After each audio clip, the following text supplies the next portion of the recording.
सिंध, पाकिस्तान 1990 की हकीकी कहानी पर मबनी चकोटरी के एक दूर दराज गांव में लोग बाबा मक्खन शाह के बारे में सरगोशियां करते थे। ये एक पुरस्कार बुजुर्ग थे जिनका मजार कब्रिस्तान के किनारे पर था। मकामी लोगों का दावा था कि रात के ठीक 3:15 बजे उनकी रूह कब्रों के दरमियान चलती है और पीछे जंजीरें घसीटती हुई आवाजें आती हैं। नूर मोहम्मद का गायब होना। नूर मोहम्मद एक किसान अक्सर उस कहानी पर हंसता था। एक रात दोस्तों के साथ शराब पीकर उसने शर्त लगाई कि वो 3 बजे मजार पर जाएगा। इसके दोस्त बाहर खड़े रहे।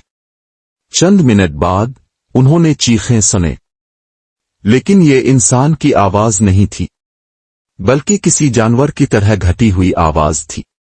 वो अंदर दौड़े तो नूर मोहम्मद को एक अजीब हालत में पाया।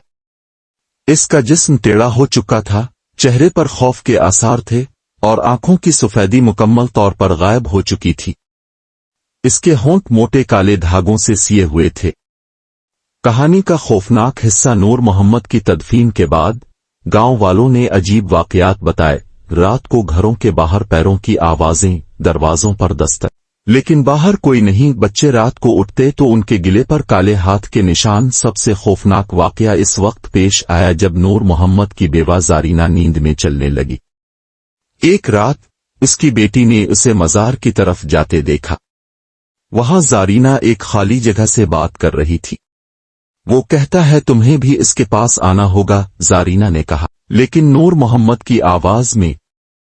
अगली सुबह जारीना को एक दरख्त से लटका हुआ पाया गया।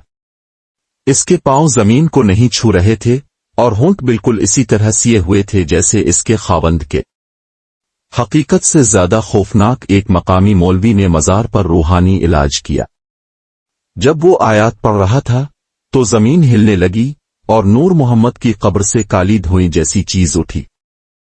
हाजरीन ने सुर्ख आंखों वाला एक सियासाया देखा जो मजार में गायब हो गया। अब वहां कोई ज्यादा पुरस्कार वाकयात नहीं होते, लेकिन गांव वाले रात को मजार के करीब नहीं जाते।